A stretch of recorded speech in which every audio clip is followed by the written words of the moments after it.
drink another Hemingway lemonade and slip into the night. I drink another Hemingway lemonade. Stand up, I'm ready to fight. Hello, everybody, and welcome to this 36th episode of the Closers Podcast. I'm your host, as always, Mark Alvarado, and today I have a very special guest. Go figure, a very special guest. I always have a very special guest, huh? But before I get to him, please follow us on my or our social medias. On Instagram at the Closers Podcast, on Facebook at Closers Podcast, and also we have a YouTube channel. Please subscribe on there. It is the Closers Podcast. And I have with me today Grant Chesin of Careless Cub fame, Grant Chesin of the Grant Chesin Band fame. Right? So much fame. So much fame. Yeah, dude. This one I've been thinking about doing. I was actually going to reach out to you before you reached out to me. Because I'm always looking for guests and people to come on, and I felt like it just made sense to have you on too. So who are you? Because might be some people that really don't know who you are, and I don't really do a whole lot of introductions with certain guests, like people that are just kind of like friends. Like Carlitos? Yeah, like him. I don't really introduce him. Like people don't. He just is him. With you, who are you? I'm Grant. I'm Grant Chesin. I went to high school with Marco. I went to actually elementary school and middle school and high school. Shit, yeah. Now that you mention we were it. on different tracks in elementary school, so yeah. So we really didn't hang out until high school, really. Yeah, I'd say so. Yeah. And so you're most known for your music, right? So I would say so. I think you are. Besides my good looks, yeah, I think. No, okay. I think. Yeah. We're laughing because it's not true. But damn. God damn. What a downer. I guess music. Yeah. Yeah. You've always been known as the music guy. Yeah. Really. I mean, in high school, that's not cool at all. That's what I learned. And then you get to college and everyone's like, "Oh, that's cool," and I'm like, "Oh." But what is it about that change that makes it cool, not cool, and then cool all of a sudden? I mean, I think I've gotten a lot better. I hope that is part of it. Really? But also, I think Elk Grove is not maybe the greatest place for artists. Really? What makes you say that? I think it's a good place for artists to grow up and get that little edge because they're trying to like make people realize art is cool. Yeah. But I definitely the art scene in Elk Grove. How many venues or lack can thereof in Elk Grove? So do you think are you saying that maybe people are a little more close-minded? No, I would never. You would never say that? But yeah, because I'll definitely say that. I mean, yeah. I mean, if you don't mind me talking about it, I remember that one of our English teachers, our junior year in high school, threw a prom just for you and had you play like a song at this fake prom. Do you think? Right? Yeah, I mean, that is so weird. That is weird. Like, hey, you got to play a fucking prom. That's cool. It was weird at the time, and now it's even weirder, I think, to think about. Yeah, I was thinking about it. Definitely. It was fun. You thought it was fun? Yeah, it was cool. But I hope she doesn't listen to this. Nah, even if she does, I mean, who gives a fuck? Yeah. You can say whatever you want. Could you imagine, like, me, if I was a high school teacher throwing a prom for a 17-year-old? Imagine how that would go over. Not well.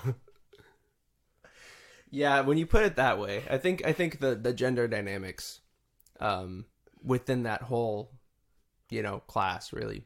That definitely it would have been very different if the teacher would have been a male. Damn, we're walking on eggshells real quick. Well, I mean, yeah, that's the truth though. It is the truth. It is the truth. But no, so you're bringing up like from high school, it was not cool to play music and be that guy, and now you're just recently graduated from college. Yeah. You played a lot of shows out in Santa Barbara. How do you pronounce Isla Vista? Isla Vista. I mean, technically it's Isla Vista, but Isla Vista, yeah. Yeah, but it's just Yeah, so like, what's one of the biggest aside from the setting, because obviously two very drastic, different places. What's one of the biggest like differences, maybe that you've seen within yourself? Of course, you had more experience, you know. Yeah. What else though?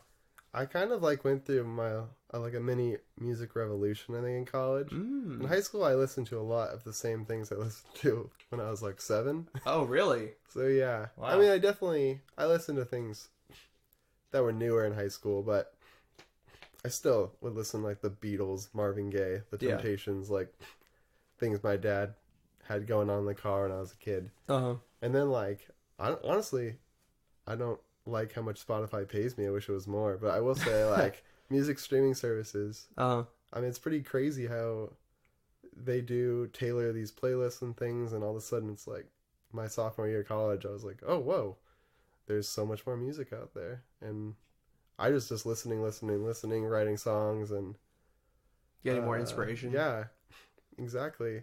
So what bands or artists have been the most inspirational for your music post high school? It's funny, like, he's Father John Misty, my favorite artist. I wouldn't say we sound anything like him, but like his lyrics, his whole sound is incredible. Yeah. No, he's a great artist. Yeah. Yeah. It just shows you like what you can do with music, which is exciting. Yeah. It's funny, he's been mentioned on this podcast before in like one of the early episodes. Yeah, well, I believe my coworker Joey, he mentioned him in his music recommendations segment that we were doing at the time. So, crazy. Yeah, he's fantastic. Yeah. More stuff we sound like. Arctic Monkeys, we always say. Really? Yeah, I don't think we actually sound like the Arctic Monkeys, but like a lot of inspiration. Also, we're not British, so there's only so much you can sound like Alex Turner. Yeah, exactly. But Courtney Barnett, I absolutely love. The Growlers, I would say, are huge. Dude, the Growlers are fucking awesome. They're dope. The Growlers are really good. Yeah, they're just hilarious too. They just like don't care. Yeah, and I love it. Yeah. Yeah. So with your group, how did you guys form the Careless Cub? Yeah. I went down my freshman year to visit my best friend Jerry, who was going there, and visited in November. And I was like, I'm gonna go to school here. Decided like within an hour. Yeah. And I met Andrew Becker, who's the drummer, on that trip, and it was one of those like, oh, what's up, dude? Like, oh, you play music? Oh, cool. Like, we should play sometime. So when I moved there the next year to go to community college, we just started like jamming, and then we played our first show in like April 2017. Oh, sick. Yeah, day before Easter. Wow. So it was just you two? Yeah, it was just us, on acoustic guitar and drums. Nice. Yeah, it was goofy. Yeah, that's cool. But it was cool because like we're in this in our friend's yard, and we're just playing like, we played a lot of originals, couple covers, and we probably started out with like, actually we invited this girl to play first, who I knew would bring a bunch of people. Oh, okay. So we started strategic. Out with, like, yeah. It was yeah, exactly. Yeah. That's what you got to do. Yeah. It's a quality crowd to start. Yeah. But like people were just coming in to the yard, and I think by the time we were done, there was like maybe 70, 80 people. Whoa. Like for the first show. Yeah, like nice. Definitely 50 of which I was like, I don't know who these people are at all. So that was really cool. And that's cool. Just kind of Isla Vista. Yeah. Like you should come play a show with us, because you just like start playing and the people are like, they'll just walk up. Yeah, they're like, really? Oh shoot, there's music. Okay, cool. That's cool. Yeah, I'm always down to play. I don't care where. Yeah. Yeah. No, that's really cool. So so I know you guys have like a bassist now, right? How'd you guys get him? So we were playing a show, actually with the Sacramento band Hi Mom. I don't know if you've heard of them. I think I have. Do you know Bailey? Bailey what? Zindel? Bailey Zindel. No. Anyway, he's a pretty cool guy. Shout out Bailey. Shout out Bailey. He came down. We had this whole thing called like IV Goes Punk, because there was a bunch of like punk bands, and then us, who are not punk at all. But anyways, so like these 3 bands came down, and they were like, we should probably go last. No offense, just to get more people out. Yeah. And then like the very end, this dude comes up to us. He's like, "Yo, like I heard you guys are really good. I'm in the Mallards. We should like play a show."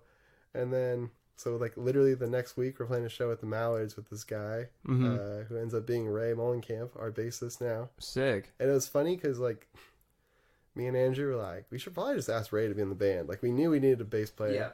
And then finally, a couple months later, we're like, Ray, would you like to be in our band? And he goes, "Oh my God, I was literally going to text you guys. I wanted to be in your band so badly." What? Really? Because like 2 of their members were graduating. Oh, okay. And he was only a sophomore. So yeah, it worked out perfect. That's perfect. Yeah. Wow. Yeah, connections are everything, man.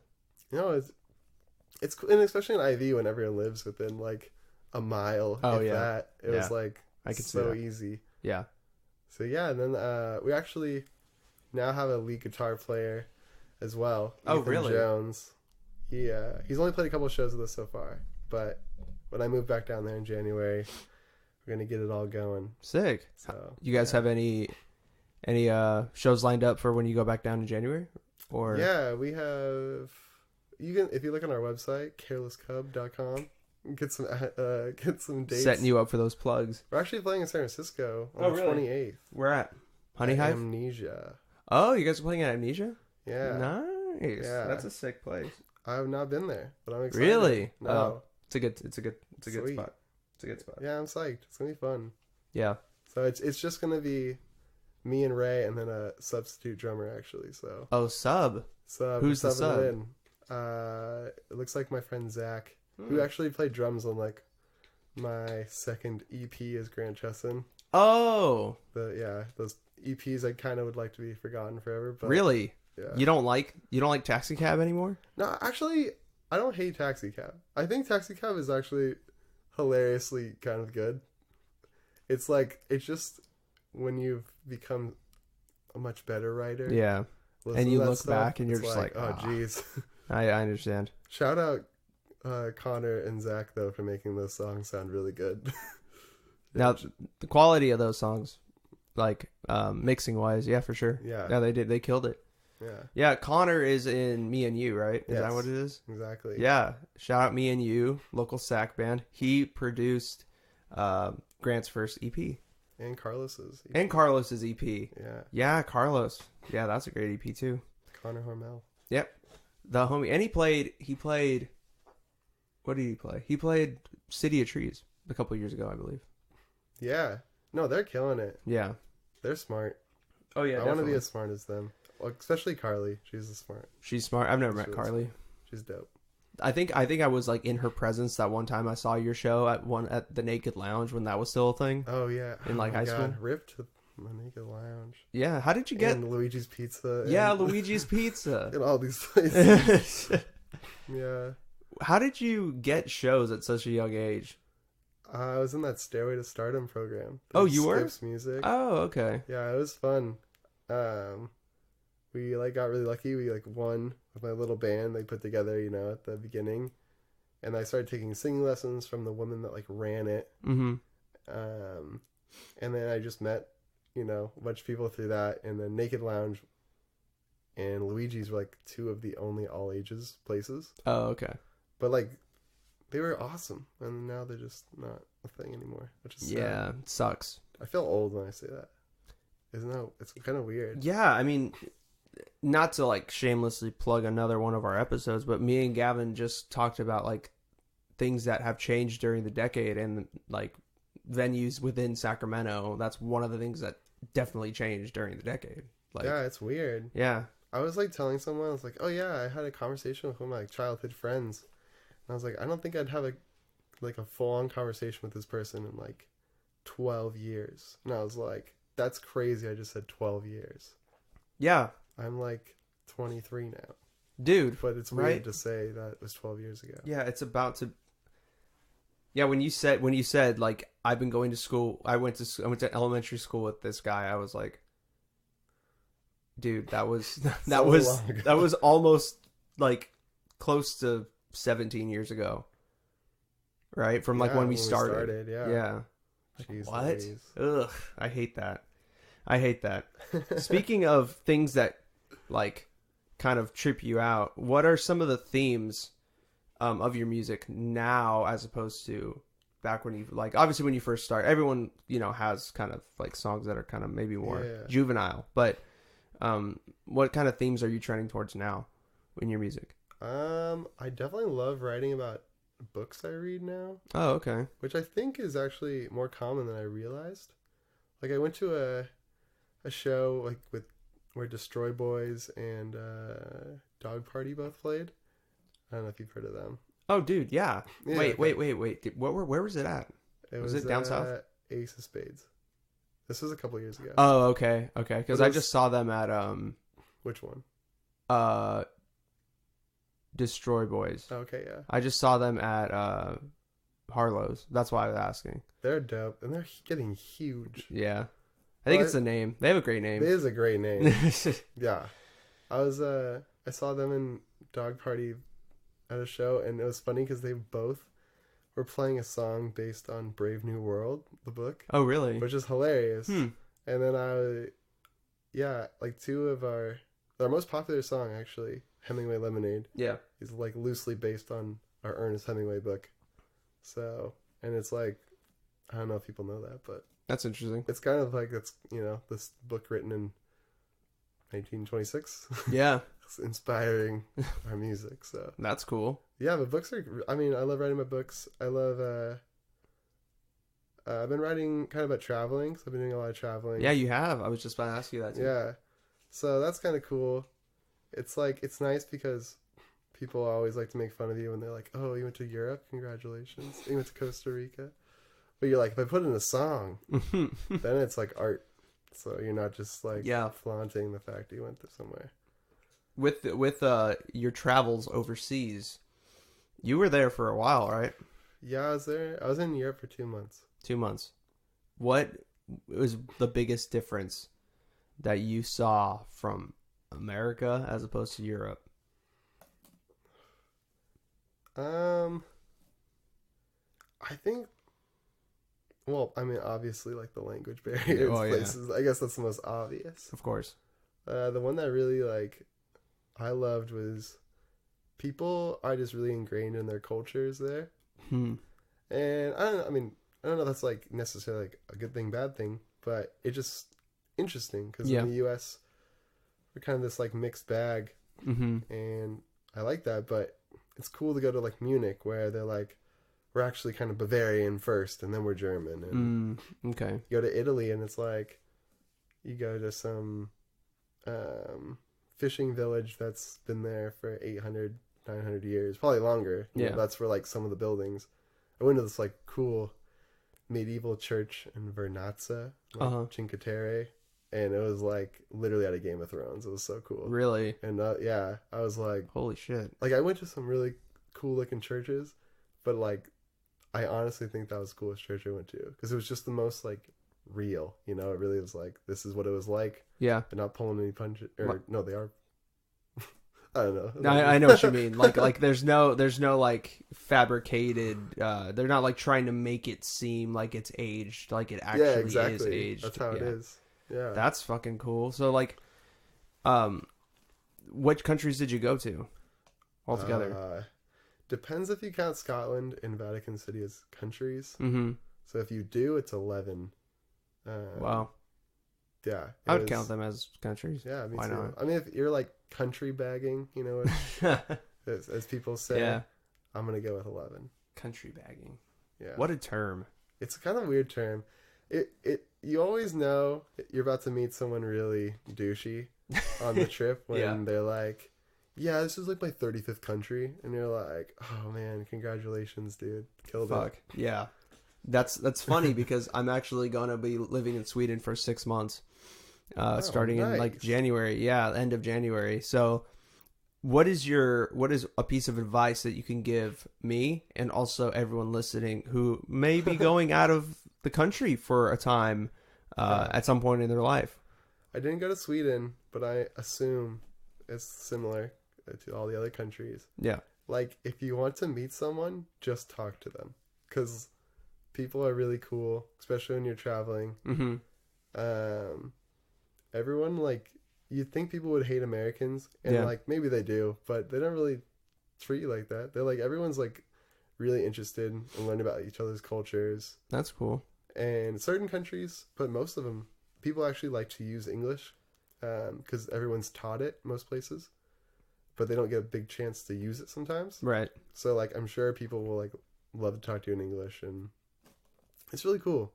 So like I literally was sitting in a bar in Switzerland, or no, sitting in the hostel in Switzerland, and I was like, damn, I couldn't meet like anyone at this hostel. It was a bunch of like families, and there's this like dude sitting in the corner, and I was like, I don't know, we were both like on our phones, and I was like, I'm not gonna ask him. It's like I don't really know what he's doing. Yeah. And then he literally like gets up and asks the guy at the hostel, he's like, do you guys have beer here? And I was like, God damn it. And I was like, dude, you want to go get a beer like in town? He's like, oh yeah, that sounds way more fun. So just talk to people. Just don't be afraid to initiate the conversation. Especially if you're like, are you going to be living like a dorm or something? I'm going to be living in like an apartment. Yeah. I'm sure you'll probably have like international roommates, I'm assuming. Also. Yeah, around me. Probably like neighbors, yeah. Yeah, exactly. Yeah. People are cool. Just talk to them. And if they're not cool, then whatever. Yeah. It doesn't matter. Yeah. Some weird people. Yeah. Oh, yeah. Everywhere. A lot of weird people. But you mentioned English. You majored in English at Santa Barbara, really right? Doubled down. I talk to so many people and they're like, but you speak it. And I'm like, yeah. They're like, what do you mean English? I'm like, literature. And they're like, oh. Like, yeah. Well, that makes sense why you write so many songs about books. You had to probably read a lot of them. I had to read a lot of books. Right, yeah. Yeah. Do you have a favorite book? Or... It's a funny question. Because, like, I don't know. It's not my favorite book, but the most impactful book I've ever read is Into Thin Air. I've never John heard Krakauer. It's about, in 1996, a bunch of people died on Mount Everest. Oh. And he was on the trip. And it's crazy. He's the same guy who wrote Into the Wild. Have you heard of that? Yeah. So Into Thin Air. If I had to think, like, the book I read, that was just, I mean, it's actually pretty depressing still. But for just in pure enjoyment, A Farewell to Arms by Ernest Hemingway. A book, it's cool. What's it about? He, I mean, obviously, he embellished his life a lot. Yes. But it's about when he went to Italy and was a ambulance driver for World War One, and he falls in love with a woman, which is actually based on someone real. Oh wow! But it's a very, very like philosophical, interesting book. I highly recommend it. It's pretty short too. I think it's like, I guess it's 300 pages, but it feels like a short because he's so quick. He's just like. He's like, I had the grappa, and the grappa was good. I drank the beer was good. It's like, it's just very, like, short to the point. Yeah. Huh. Yeah. It's interesting reading. I don't read a whole lot, honestly. But when I have, just authors' writing styles, you never really think, like, that, like, you can make a language your own in a way. Yeah. But then you read, like, Hemingway, F. Scott Fitzgerald, right? Yeah, exactly. That's one of them. Yeah. You read these people and you're just like, wow, like the way that they use this language, like I have to start using this in my everyday life because it makes me sound so much smarter. No, the best feeling in the world is when you use a word in a sentence that you've never used before. And then you're like, where did that come from? And then you look up the definition and you're like, oh, that was correct. Yeah. I used that word correctly. And you're just like, I'm smart. I'm a smart person. I killed it. Yeah. It's a good feeling. Was it difficult, like, having to read so many books just for that major? Like, because for me, I'm not a reader. Yeah, you just... Audiobooks? Did they help you out? No. Well, I took classes I enjoyed, which I got lucky. I got very lucky. There's only a couple classes I took that I was like, this sucks. And I didn't read those books usually. I did I had one class. It was colonial literature from I don't even know. And like colonization, obviously not great for the world, but still, right? Of course, yeah. Some books I just could not relate to. But the thing about it was I read the syllabus and I was like, so you get to write your midterm on one book and you write your final on one book, and there was 9 books assigned. So I was like, I realized after reading the first 2 books, I was like, oh, I don't need to read anymore. I read 2 books. I'm just gonna write on those 2 books. Yeah. So nice. you gotta work the system. There the you English go. Major. You got to play the game. Yeah, but then also like the best class I took was called Imaginative Futures. It was all about dystopian societies. Mm-hmm. So like, I read some really cool books. Like the book The Blade Runner is based on. What's that book called? It's called Do Androids Dream of Electric Sheep? That's a cool name. I've never heard that it was based on a book. If you don't like reading books, I would say start with that one. Really? Because it'll mess you up. Yeah.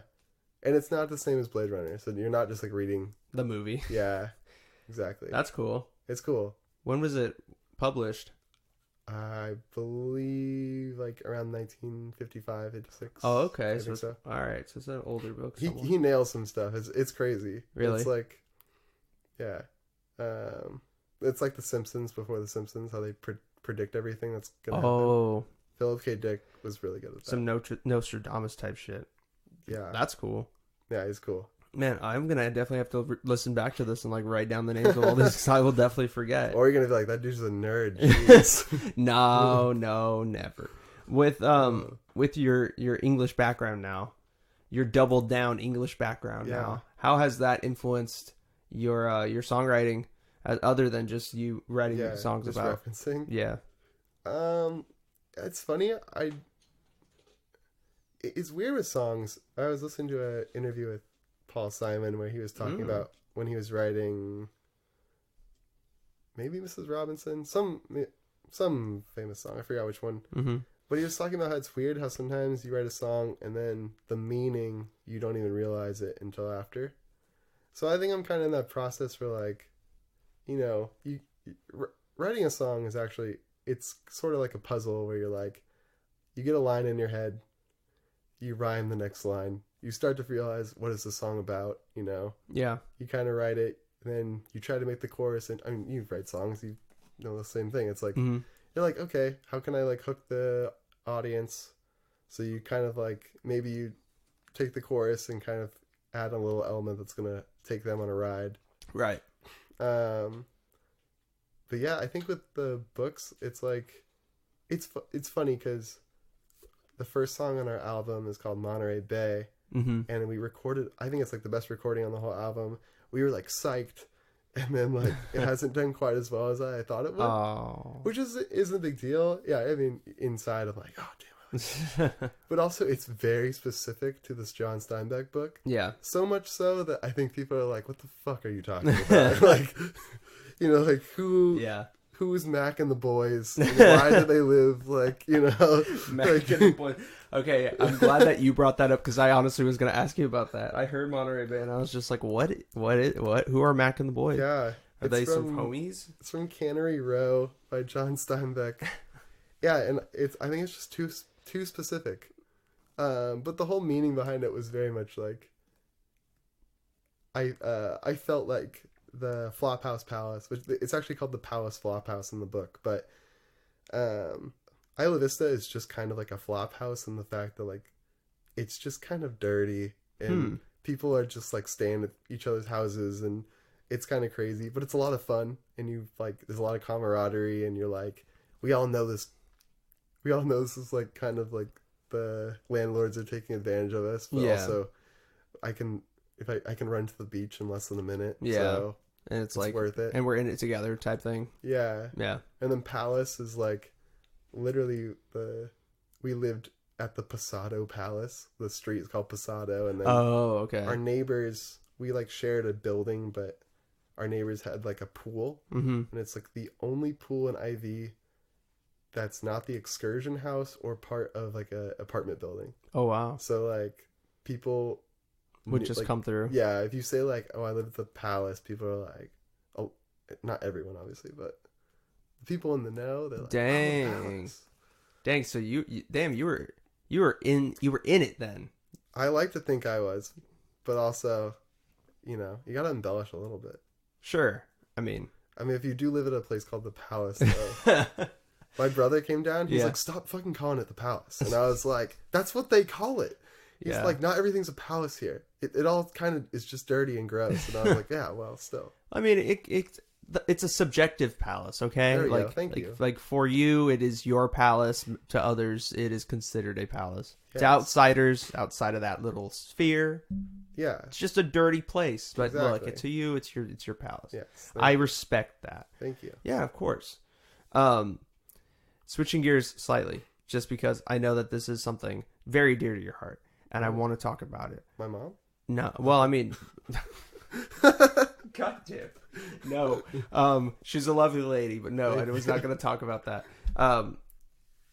You're in the fantasy football playoffs. Yeah, I am. And you're playing Andrew, the DM Gale, right? Yeah, I am. And I'm scared because Justin Tucker had like 3 points tonight. Yeah.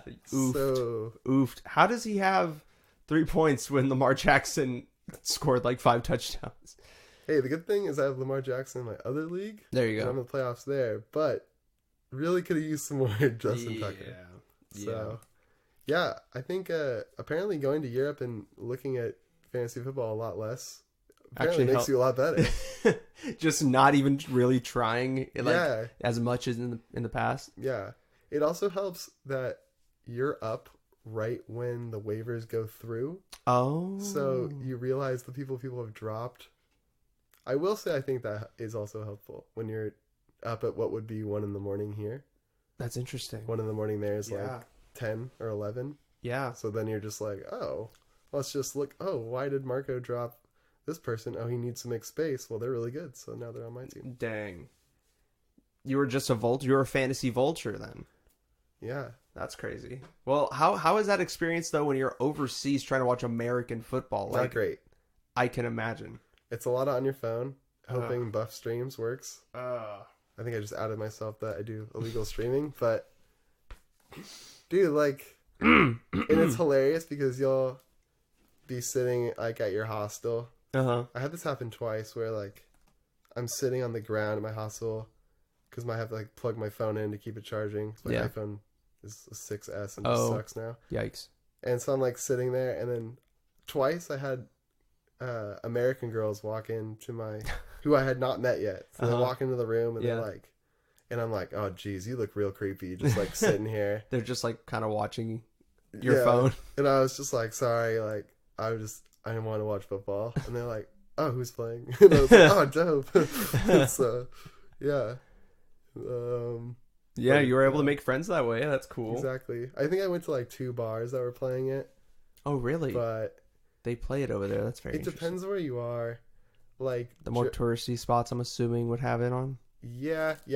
In like Germany is pretty in American football. In the UK, so. But like, oh my god, I was watching. Well, I wasn't really watching, but like rugby was on. Australian rugby was on. Interesting. In Scotland at like 9 a.m, and people were at the bar, and then literally on screen. There's 90,000 people at this game. There's only 10 million people that I think that live in all of Australia. Wow.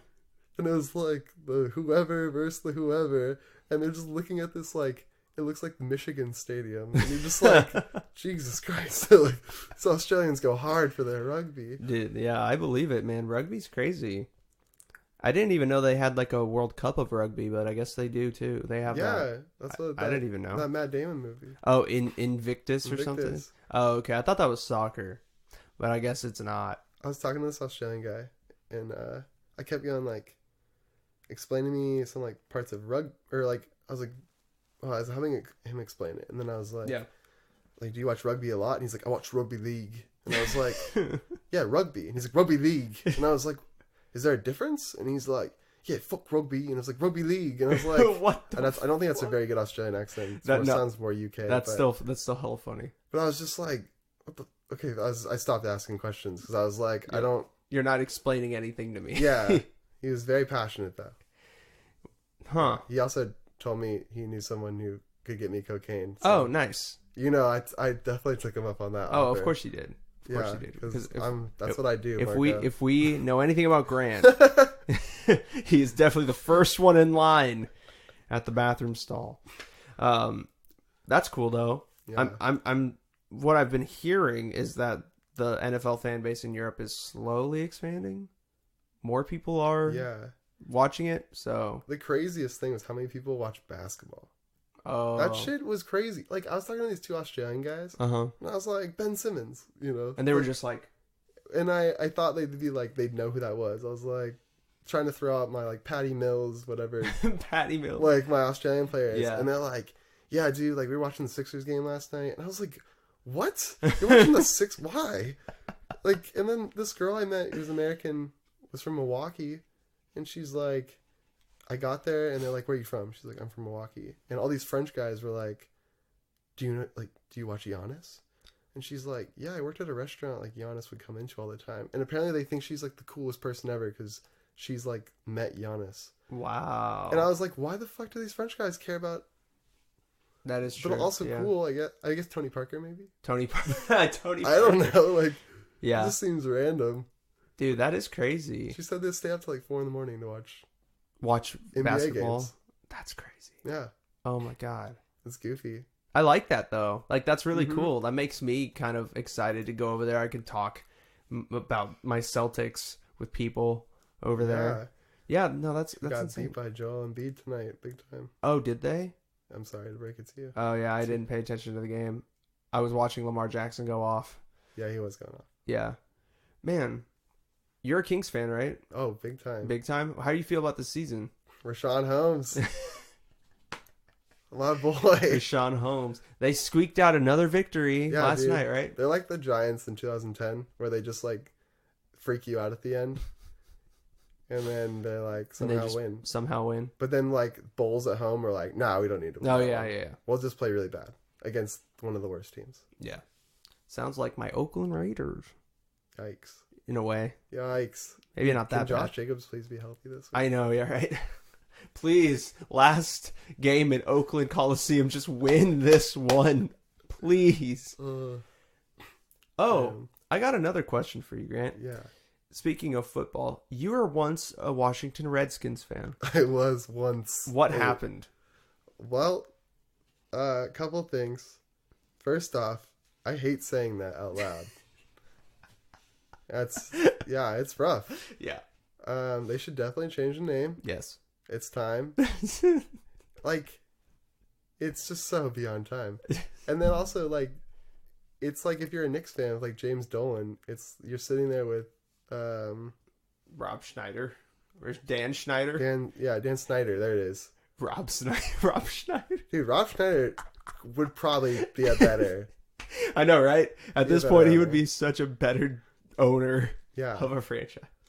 So, yeah, it was rough. And then I moved down to Santa Barbara the same year that the Rams came to LA. And I suffered through one horrible Jeff Fisher season. Yep. And then we've been good ever since. I mean, this season's been a wild ride of losing to the Bucks and at home by a lot. But we're still got a chance. We beat the Seahawks last week, so. That Bears game was pivotal, too. Yeah, every game's pivotal. We True. kind of need to win out and hope Kirk Cousins sucks again. So, wow, the quarterback that you once rooted for, you are now actively rooting against because your new team needs them to lose. Exactly. But if you know one thing, it's that Kirk Cousins, much like Derek Carr, when it comes to big-time games, fades away. Yeah. So, maybe history's on your side. I hope so. Why the Rams, though? Just because they moved down to SoCal at the same time? Yeah, I just needed a new team, and I was like the Chargers. I made fun of the Chargers so much growing up. Why? Just because there's so many Chargers fans.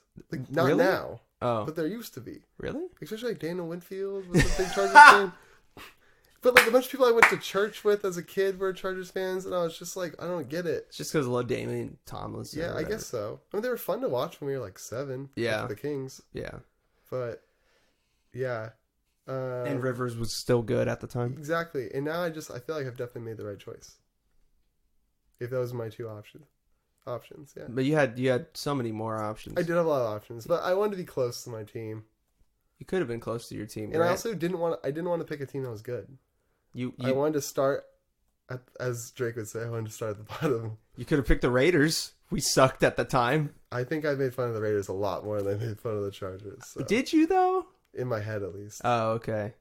What about the Raiders did you say? What did you make fun of them about? I mean, there's a lot you could have said. I'm just curious at what was your like go-to little phrase? I made a lot of Purple Drank references about my boy Jamarcus Russell. Do you need anything else? No, okay. That's enough. I understand.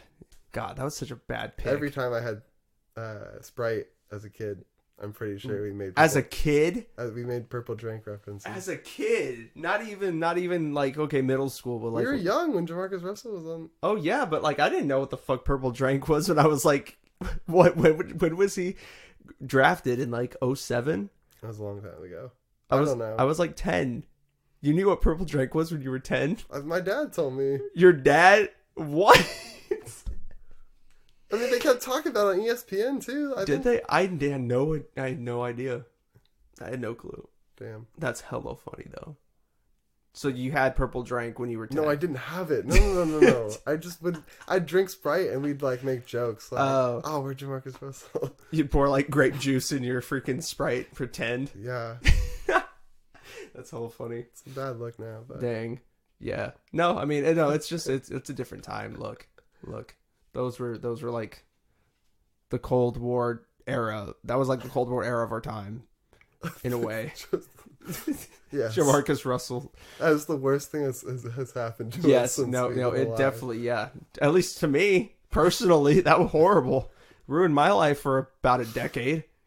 Oh man. But yeah. So speaking of God, I can't even fucking think. That was hella funny. Speaking of when we were younger, like I know I'm going all over the place, that's but okay. I feel like you can handle it, right? We can handle let's this. Do it.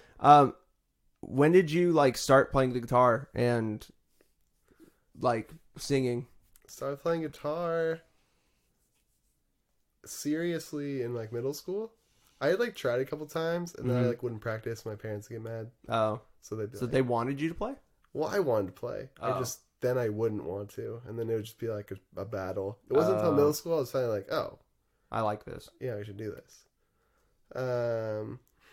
Yeah, and then I've been singing since I was really like before I could really remember. Mm-hmm. I think my parents realized I wasn't horrible at it, and like pretty early on, so they like encouraged it, and then I did like Teen Idol. Oh, really? Elk Grove, like 3 years in a row. I forgot what that was. What's that? Through like the the teen center. Oh yeah. I remember I was invited to do that. I was like, nah, I'm good, thanks. Yeah, it was goofy. It was a goofy time, but yeah, hey, man, it's experience. It's experience, exactly. Yeah, I thought girls would be into that. They weren't. Yeah, Shocking. they didn't know what they were missing at the time, man. Yeah, what the heck? No. Yeah, it is weird. It is weird how like a lot of things that I don't know people thought were like super fucking lame. Like you led off the podcast with things that were super fucking lame when you were younger, now like cool, and vice versa. It's pretty. I'm really talking myself up right now. Well, that's what you said earlier. No, I know. Yeah. What I do is cool. All the time. I just want to let everyone know. That's called confidence. Yes. Way too much of it. Way too much confidence. Way too much. Well, yeah. I know that you played acoustic for a long time, right? Yeah. Just like exclusively almost, right? Yeah, pretty much because I mean it was just kind of what I had. Mm-hmm. I had like an old electric guitar kind of inherited from my older brother. But I had like a really crappy little amp. And then when I graduated from high school, my dad had kept talking about like, or I wanted to get an electric guitar, like a nice one. And my dad kept saying like, oh, you should get this one. It was like a Sunburst Telecaster. And I was like, Sunburst? I don't know. But like, whatever. I was like, Telecasters sound cool. And he kept saying like, when are you going to get it? And I was like, oh, when I have enough money. And then I got home from high school graduation, and that was my present. Really? My little Sunburst Telecaster. Wow. And yeah. That's sick. Yeah, I'm a Telecaster fan too, if you can't tell. Oh, nice. Yeah. I can't tell what color it is from here. Oh, it's like a... What is it? Oh, sick. Yeah. Yeah, I like that. Yeah, I don't know the color, like, technically, but it's like a butterscotch type of fucking tone. No, that's dope. Yeah, it's a Squire, but I mean, it's cool. But no, I love the Sunburst. It's basic, which is why I don't really like the color of this, but it's still nice. Like it's a classic thing. Exactly. Yeah, it's a fun guitar, and I just started playing it now a lot more because we'd play shows and you'd play acoustic and people were into it, but you just gotta be louder. Yeah. That's pretty much what it comes down to. Mm-hmm. And yeah, I mean, I think it's funny in Isla Vista. Like, I think people just need to blow off a lot of steam. So when you just hit them with electric guitar, people are like, oh, I can go harder to this. Blow off a lot of steam from doing what? From school. Oh, so okay. much school. Yeah, that makes sense. Yeah. Hashtag. What am I saying? I want to shout out UCSB. Hashtag UCSB. Hashtag UCSB. Shout out UCSB. Quite often it's a top 10 academic public school and a top 10 party school. So really, yeah, dang, they know how to do it. They work hard to party hard. Exactly. That's cool. What are some of like the craziest like stories that you could share on this podcast from your excursions in SB? Because I'm assuming you've lived at the Palace. I lived at the Palace. You lived at the Palace. You played shows in a little lawn that had almost 80 people in it. You have stories. What share a little bit if you can. One of my favorite stories is we were once playing Beer Die, which I'm not going to explain, but just assume. I hate that game so much. If you don't know what it is, it's a game that you play outside, usually on a table. Yeah. So it's like 4 people. We're all playing, and this guy walks up, and he looks pretty young. And see, the thing is, like, there are quite a few homeless people in IV, but we're like, this guy looks like he could be a student. It was weird. Yeah. We didn't really know. And he looks pretty fucked up, and he walks kind of into our yard, and we're like, are you okay, man? And he's like, yeah. Like, you want some water? And he's like, yeah, I guess so. And we bring out some water, and he doesn't even touch the water. He's just sitting down. And then, so we're playing, and part of the game is you have the 30 rack of beers on the side. Uh-huh. So if you accidentally get the dice in the 30 rack, whoever did that has to shotgun a beer. Mm-hmm. So this dude, he takes a dice from one of the tables around him. Yeah. And he just stands up and he walks over and he throws it in to the 30 rack, and then he goes, do I get one now? And we're like, what the fuck? No. Who? And we're like, I think you need to leave now. I thought you were it looked like he was maybe sick or something, and they were just like, oh man, this dude's just homeless. Yeah. Trying to get a beer. So, yeah, I mean, once a week, someone would just walk into our house thinking it was our neighbor's house. Really? They were always so confused. They're they'd look and they'd be like, does Dean live here? Or does Zach live here? And we're like, it's the next house. And they're like, oh, okay. And it was just a weekly occurrence. Just what happened. Yeah, we didn't freak out. It was it's just normal, but. Wow. I mean, I wouldn't say I'm the craziest person. I don't have the crazy stories, but this is just some context of where we lived. Yeah. More, no malices at the Palace? I mean, I feel like yeah. I'm sure there were. But you weren't there. You weren't present. Yeah. I mean, our friend group was very chill. That's very good. chill. That's good. Yeah. I mean, people would get arrested. There'd be occasional stabbings, fun stuff like that. Yeah. I was never part of that though. So. It was Jerry, huh? Ooh. I'm kidding. Dude, Jerry's trunk is huge, so who knows? Oh. Does he still have the same car? Yeah, he has a... What? He does? Yeah, Lincoln. Yeah, maybe he could. Maybe it was him the whole time. Definitely possible. He framed a bunch of people. Yes. That's funny. Actually, I have a good story. Okay. I went there a couple of weekends ago. Mm-hmm.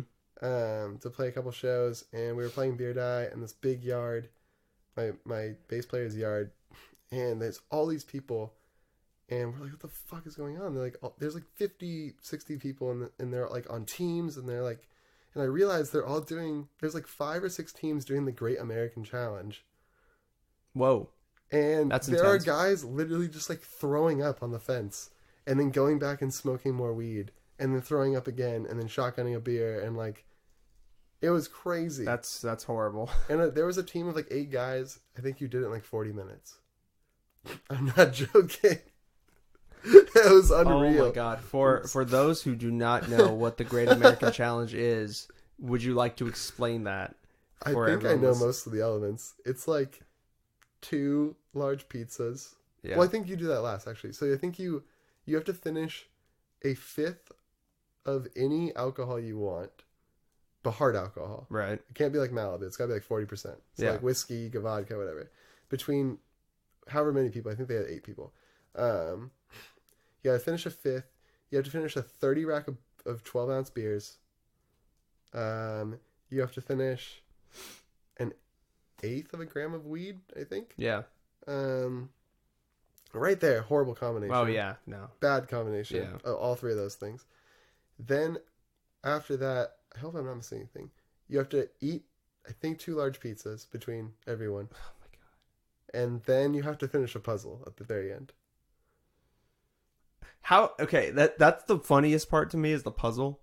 Because it's just like, we're going to make you inebriate yourself in all these different ways, and then we're going to just like, yeah, what's the most American thing you can do in the Great American Challenge? Do a puzzle. Like, you would think it'd be like maybe like an obstacle course or like something like a little more like America, you know? But no, just like... You'd like take some native person's land at the end. Yeah, exactly. You have to, you know... Something real American. Force the Mexican government to give up like half of their country and then force them to sell it to you.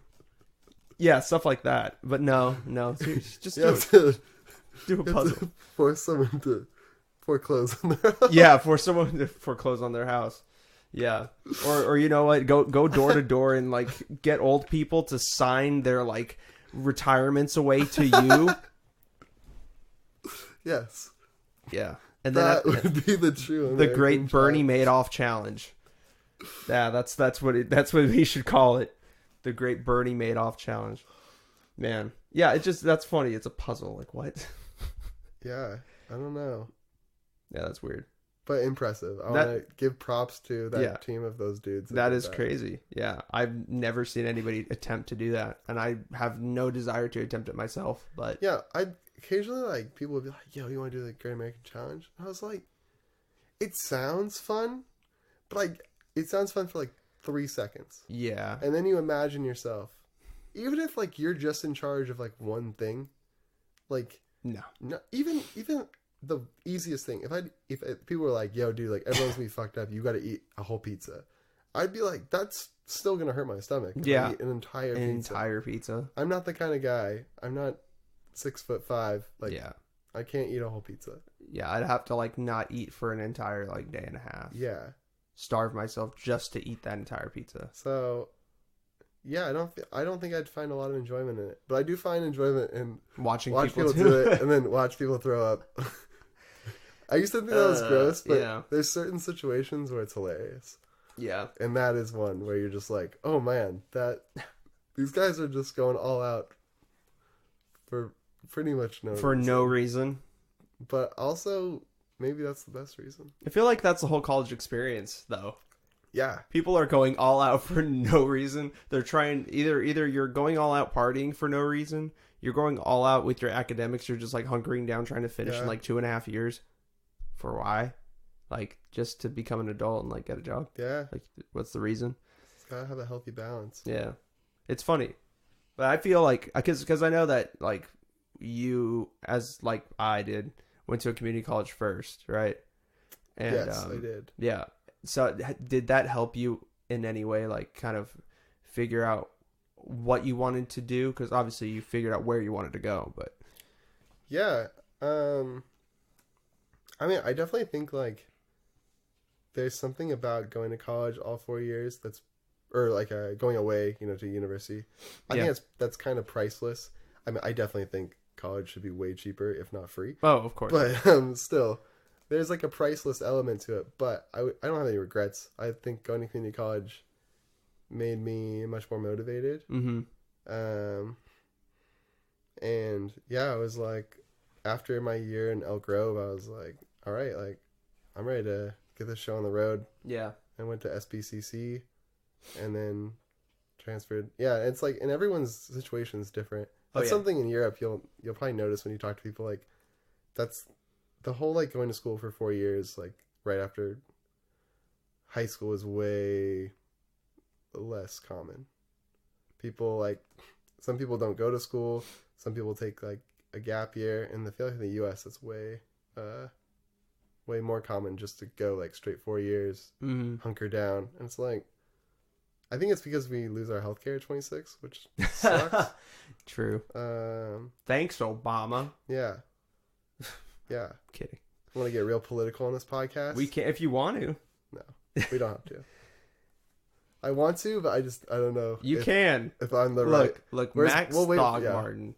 If he could, well, I mean, okay, well, obviously he can get political, but I mean, you can say who you want to vote for. You're going to vote for. You can get that. You can get that baseline level. I mean, I've said it on this podcast. I'm Team Yang, boy. Yang gang, all day. Right now, I'd say I'm Team Warren. I'm not as against Buttigieg as everyone is. I don't know why. Oh, everyone's so. I still think he's a viable candidate. He's a puppet. Yeah. He's a puppet. He's a puppet with electability. And he's not Joe Biden. I mean, aren't they all though? Dude. Aren't they all at this point? They all have electability. I mean, Kamala knew it was over for her. That's why she dropped out. Yeah, this is why I didn't want to get too political, because I don't have all the answers. Well, of course not. No, and no one expects you to. I don't expect you to. I don't have all the answers. And if anybody expects you to, they're fucking dumb. And I'll say it. And I say this to everybody who comes on the podcast, but like, don't worry if anybody wants to misconstrue anything you say. Like, it's not gonna. Oh, they're gonna do it. They're gonna do it either way. Oh no. I won't. And they should, because that's your right as an American to misconstrue and tell fake news. Yeah. I guess so at this point. Yeah, maybe. I don't know. I feel like with Warren, there's a reason why she's in third place in the polls. I think there's just I don't know. Reason. This isn't the topic. What you wanted to talk about? No. I mean, okay. Well, I mean, we don't have to talk about it any further. I'm just saying, I don't know. I feel like you're a political guy, though. I am a political guy. But also, I'm the kind of person where I like to at least try to not talk about things I don't know enough about. Well, that's fair. I try to. I appreciate that. I'm sure. Thank you. Yeah. Thank you for trying. I'm gonna try. I tried to. But then I instantly was like, no, I run the podcast and I have to talk about these things. That's super true. Yeah. Did you ever think you'd be on a podcast? No. I mean, like, I didn't listen to any podcasts until I had a couple of friends show me, like, My Favorite Murder. And then I like that one. And now, like, I just went to Santa Barbara to go, like, the work orientation the last couple of days, and I listened to, like, Ringer podcast the entire time. I love Ringer podcast. Dude, Bill Simmons. Dude, no one else I know listens to Ringer podcast. I'm so happy you brought them up. Oh, I love them. Ryan Russillo, Bill Simmons. The Ryan Russillo podcast. I love those guys. It's so funny because people always ask me, they're like, why are your episodes like an hour and a half long? And honestly, the Bill Simmons podcast was the first podcast I ever listened to. Oh, really? So I had no other point of reference other than like, okay, he does like hour and a half episodes where he just brings people on, just like bullshits with them for a couple hours. And that's where I got the format. And then it wasn't until like I started listening to other like random podcasts that would be recommended to me on Spotify, where it's like, okay, this isn't a common thing. Like most podcasts have like a legit like goal. We're going to inform you about this specific thing for the next 15 minutes and then that's it. Whereas like, I don't know. There's not. I mean, there are a lot of long form podcasts, but it's just like with him specifically, like he's just like the master at just being able to make it seem like you're within the conversation. Yeah, no, I agree. I totally agree. He's like the dad everyone wishes they had, in the fact that he knows sports and he doesn't say, like my dad said a couple weeks ago, he goes, Darren Fox, he's not really an assist guy. And I was like, Dad, he averaged 7 assists last year. Yeah. 7 assists a game. And I love my dad more than I love Bill Simmons, obviously. Right. I don't think Bill Simmons really got that one wrong. Dude, man. Just burn my dad on the Closers podcast. Whew. Yeah, see, you didn't want to go and talk about Warren, but then you go turn around and burn your own dad. I know my dad can take it, though. You don't think Warren can take it? No, I think Warren... that doesn't mean... I think you're Actually, saying she's dude, not that electable of a candidate. Okay, here's the thing I'll say about Elizabeth Warren. I won't talk about her electability, because I don't know. But I will say, I think Elizabeth Warren, besides being burned about her healthcare plan, not the and Native Native American stuff, not okay. great. She is one of the only Also candidates who has like a plan for that. Being a Republican until 91, but yeah. Here's my thing. I do think she actually likes people attacking her. Really? Yeah. Which I kind of enjoy. Like, that's why I kind of like Amy Klobuchar too. I'm not really against too many of these people. Klobuchar, she just seems like a sweet lady who's got like some sass, and I enjoy that. So, okay, maybe we don't have to go about subjective opinions. Objectively, like, who do you think is going to get the nomination? Not earn it, but just how everything's going. Where do you see it landing? I'm going to be a bad guest and just not answer your question. Okay. Because I think when you start saying, like, certain people can say, obviously, who they think. Mm-hmm. But I think, I heard someone say I think it was, John Oliver. Yeah. He's like, I'm not going to talk about who I'm supporting too much because it's like, it doesn't really matter. You don't think your opinion matters? I think my opinion matters, but I think as it gets closer, I'll come on with Max, and then I'll piggyback off what he says. Oh, okay. Well, sorry, this is bad content. It's fine. I'll jump in for you. So basically, what it's going to come down to, either, and this is my personal prediction, if the youth vote doesn't show the fuck up like it historically has not, we are going to get Biden. If the youth vote does not come, if we do not vote, Biden's going to get it. And guess what we're going to get? Probably Trump again. You heard it here first on the Marco Alvarado the Closers podcast featuring Marco Alvarado. Wow. No.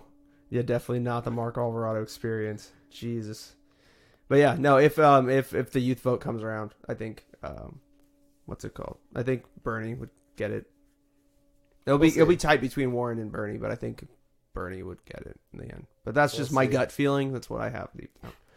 So it's really easy. That's all you have to say. You just have to just little something. But I understand you don't want to say anything that might incriminate you as a felon or something. Yeah. Exactly. Yeah. Would you ever get political with your music? Would you ever get punk in that way? Yeah, actually, I wrote a new song. It's not released or anything yet, but it's about how people need to just stop saying smoking weed is bad for you, and how it's great, actually. Just accept it, world. It's great? How's it great? It's fun. And, I think people can obviously abuse it like anything else, but I think, it's safer in a lot of ways than, alcohol. I don't think, you can drive after smoking. I mean, some people do it. I don't agree with that decision, but overall, stuff's it's a fun time if you like it. Some people don't like it, and that's fine. Mm-hmm. But I don't get the whole. I mean, I've listened to podcasts, I've heard all sorts of stuff. Obviously, why it's illegal. Yeah, but I think it's time for people to, and I think a lot of people are coming around to it. But it's you think the stigmatization of it is kind of unwarranted at this point? Oh, completely unwarranted. Yeah. And that's my political thing I will say about Joe Biden quickly is the fact he says there needs to be more research done. I just think it's baloney, man. The it's research. So much research. The research has been done. It's been done. Uncle Joe. Uncle Joe. Yeah. Senile Uncle Joe. Yeah, man, it's rough. Yeah, I haven't gotten too political. That's why I love Father John Misty, though. I think he's really hit it on the head. Mm-hmm. I have like one song sort of about climate change that we play occasionally. But I'm very hard on myself when I write about things that are beyond the scope of like what I really know. Okay. So it's rare for me to get too political. Yeah. In my writing, but I do enjoy it when I really have a good opinion on some what I think is a good opinion. Obviously, right? Yeah, I'll write it. Mm-hmm. It hasn't shown through too much. Like on our album, the last song, "As a Kid," kind of talks about capitalism real quick. Oh, really? For a little hot second, but it's more just kind of like the message of that song is just, as a kid, you don't realize like the things you kind of have to deal with as an adult, and then you get there, and all of a sudden you're like, "Whoa!" Like, yeah, you know, people need a lot of different kinds of things, and this is kind of how we got here. Yeah, that's true. But that's just the human experience. Makes sense. When you like, and I've asked this question to like other artists that I've interviewed, and I'm curious about what you do when you write a song. Do you start with like the chords and then you move into lyrics, or do you kind of like come up with a melody in your head throughout your day and then you come home and you like try to get something going with that? It depends for sure. I would say a lot of the songs I've written have kind of made it onto Careless Cub record, or one record, or the singles. Yeah, are often kind of the ideas circling around in my head.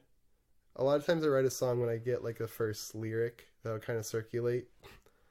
So like Hemingway Lemonade, my housemate just kept saying Hemingway Lemonade over and over, and I was like, what the fuck is that? Really? And he was like, it's a drink. And I was like, what's in the drink? And he's like, it's just Jameson and lemonade. And I was like, oh, okay.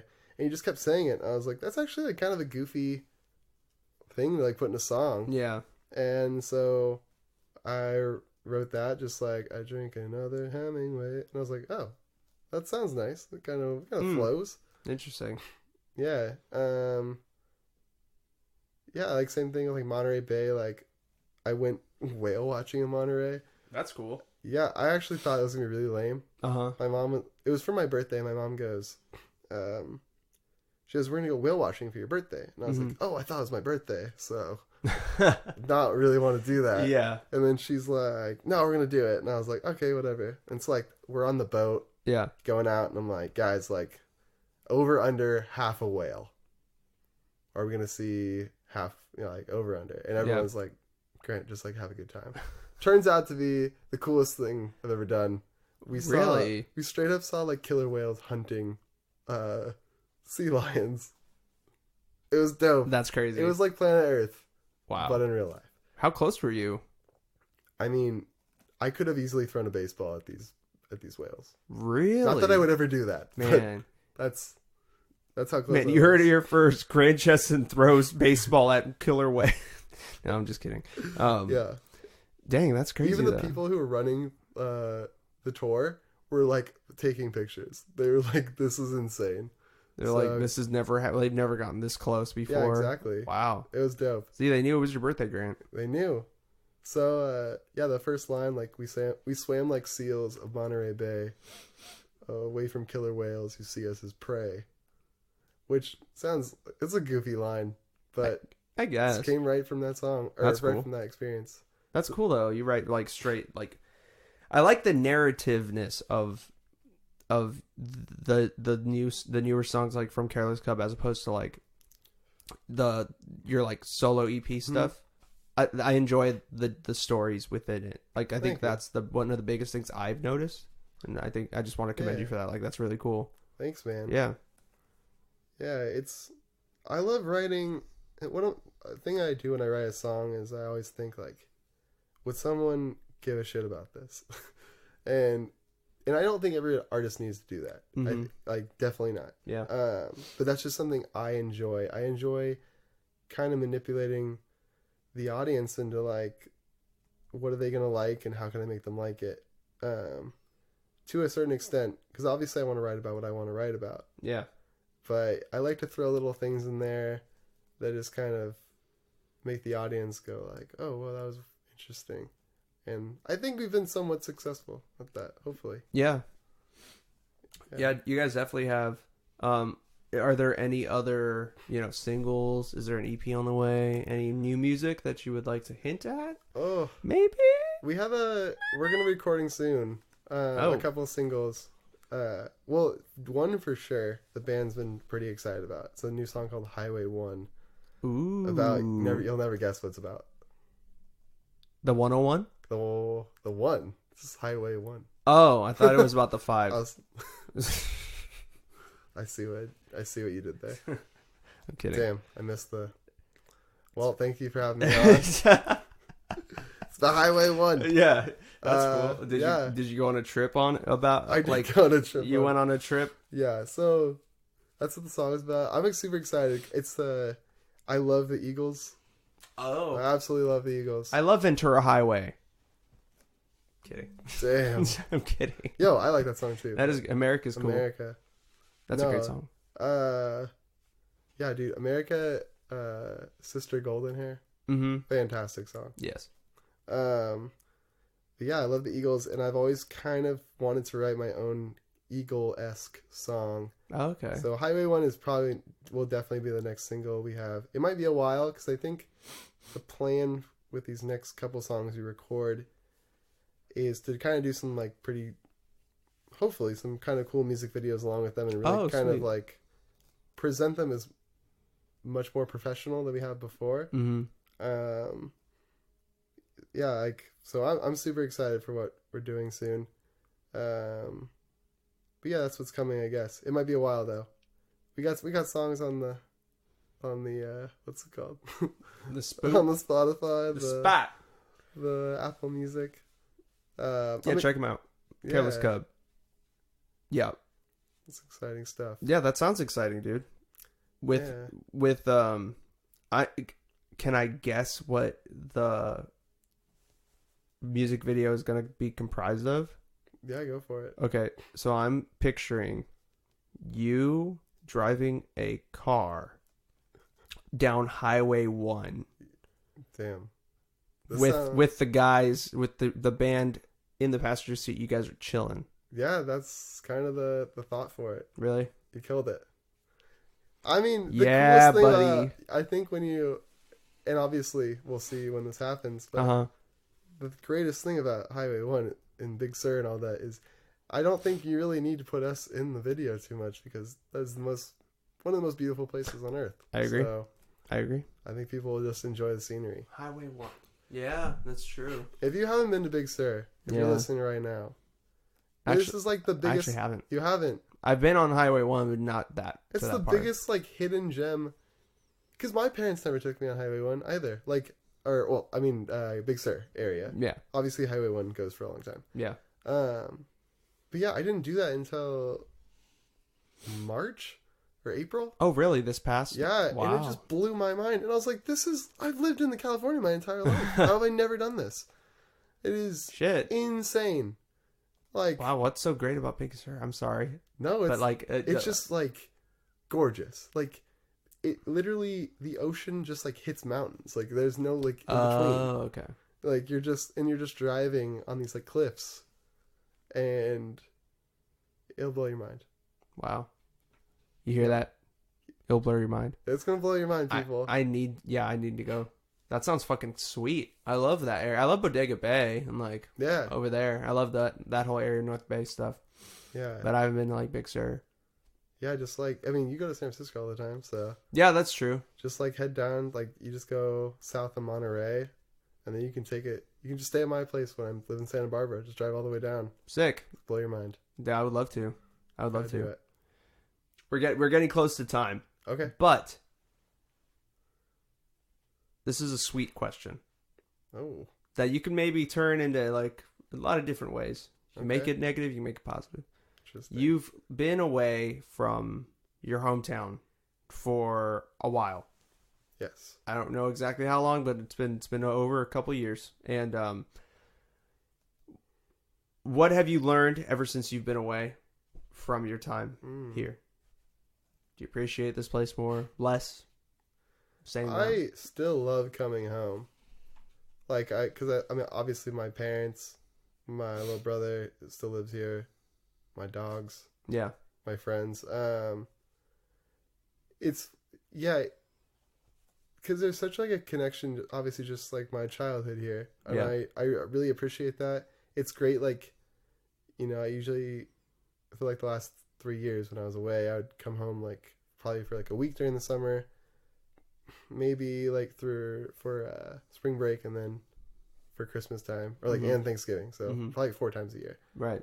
But yeah, it was really interesting actually just going to Europe and realizing how much I just appreciate California in general. Oh, interesting. Because I don't think we realize, like, I mean, we live in one of the coolest places on earth. And even though Elk Grove is like this flat, place we grew up, it's like, it's still crazy that 2.5 hours we got Santa Cruz, one of the most famous beach towns in the world. And I mean, less than 2 hours away we have Lake Tahoe, one of the most famous mountain towns in the world. Yeah. Like, pretty insane. In San Francisco, 2 hours Yeah, you have San Francisco. Away, one of the most famous cities in the world. Like, LA is only not even like an 8-hour drive. Yeah. Like, yeah. Exactly. It's incredible. So, I mean, Santa Barbara is amazing. Isla Vista is amazing. Yeah. But yeah, like, I love to shit on Elk Grove, obviously. Oh, I think everyone does. Everyone from here loves to shit on Elk Grove. Yeah. Yeah. But, I mean, it's home. So, it's funny, you have, like, James Joyce, who, didn't move back to Dublin ever, but he couldn't stop writing about it. Like, Hemingway hated his childhood, couldn't stop writing about it. I'm not saying I hate my childhood, but, like, you have... I hated how everyone was a Chargers fan. Yeah. Fuck! Gonna write a whole book of short stories. But it's just, like, you have to appreciate where you came from, if you can. Yeah. Yeah, and it's just... And I will say, when you leave and then you come back, you just really appreciate knowing where things are. It sounds really goofy, but it's crazy how much brain power you have to use when you move somewhere and you're like, oh my god, I don't know where anything is. So, obviously I know where pretty much everything is in Santa Barbara now and Isla Vista. Yeah. Just to get to that point, it took a while. Yeah. Yeah. I think it just became more poignant when I went to Europe, realizing how much just like I appreciate hometown, college town, just everything, California. I mean, it's crazy the experiences I've had here. The cool thing too, I keep bringing up Europe, but I love. I'm not gonna stop please do. No, that's awesome. I like when people would be like, "Where are you from?" I would just say California, and people like would get huge smiles in their face. Really? Yeah, which is like gonna be great for you when you go. Oh yeah. Like, no offense to other states, but like California's awesome, and everyone wants to come here. Everyone has like, when you say California, people are like, they try to like tell you the closest place they've been to it. Like they try to all have like their California story. Oh yeah, I've been to Wyoming once. Yeah, it's like okay. A lot of people are like, I've been to Vancouver. I'm like, it's not really the same, but I mean, yeah, pretty close. Like, you've seen the Pacific Ocean, probably. Yeah. Yeah, it's funny. Yeah, I mean, I had a couple people do the whole like, oh, so you surf? And I'm like, no, but I do live really close to the beach though. Yeah, exactly. Yeah. I hope that was a good answer for you. That is a great answer. I love that. Before we go, is there anything you want to like say? Anything you want to plug? Giving you the floor for anything you want to do. Wow. I got the floor. Should I just do like a whole like J. Cole, like 14-minute? I want to thank like all the people that raised me. Just like shout them out. Like I got another 13 minutes and 50 seconds of this. So no, yeah. Thank you for having me on. This is super cool. Yeah, man. You'll be on again, hopefully. Yeah. It's kind of up in the air right now if there's going to be a season 2 or not. But if there is, you'll definitely be back. Hopefully with Max, so we can get a little deeper with your opinions. Yeah, maybe I'll open up a little bit more. I'm real closed-minded right now. Dang. No, not close. I'm feeling really just like ignorant right now, guys. Real ignorant. Mm-hmm. Oh yeah. Follow Careless. What's it called? Careless Cub Careless IG. Cub on Instagram. Just Careless Cub. Yeah, or Careless Cub Band on Instagram. We're on Facebook. Also, just the easiest way is go to our website, carelesscub.com. Wow, you got the .com. The domain. Damn. Do we get money if we say Squarespace made our website? I wish. Squarespace, please give us money. You helped us create our website. Great product. You recommend it? Yeah, and lastly, I just want to shout out Bill Simmons. I hope to meet you someday. You're pretty cool. Yeah, I think he's pretty cool. I like Bill Simmons. I like House. House is my favorite. Joe House. Joe House is the best. Joe House is my favorite thing he's ever said. The Deadskins. He calls them the Deadskins. He goes, my house for Thanksgiving, it's called Housegiving. So thank you, Joe House. I love Joe House. Yeah, dude. Please adopt me, Joe House. I love you. God. All right. Well, this is awesome. We definitely got to have you on back to just even talk about just Ringer Podcast. Ringer Podcast. Or even do like guess the lines. Yeah. We could just guess the lines. We should just try to get money we should just do all of their same advertisements and see if we can drum up some money. Because really, I mean, everything's about money, right? If that's the moral of this podcast. I literally have not made a dime from this podcast, but sure, it's all about money. Yo, what's your Venmo? Shout out your Venmo before we leave. No, I don't want money from you guys. Give Marco money. No, it's fine. It's okay. I don't want money. I do it because I love to have people on and reconnect with people, and yeah, it's not about. Damn, that's money. hella sweet. Yeah, that's real sincere. I like that. Really? Yeah. Thank you. I think we need more sincerity in this world. As you say, I need more sincerity. No, I believe it. I really do. Yeah, no, I do too. It's I'm glad you agree. I'm glad you see it that way. Let me think. This is coming out on Monday, so we're gonna have a closing out the week this week. Who's gonna be on? We will see. All I know is not this Friday, but the following Friday, we're gonna have Carlitos Salamanca back on with Gavin in the studio. They will be here in the fucking flesh to talk about the new Star Wars movie. We're gonna go over it, review it, all that stuff. That's gonna be in 2 weeks from when you're hearing this episode.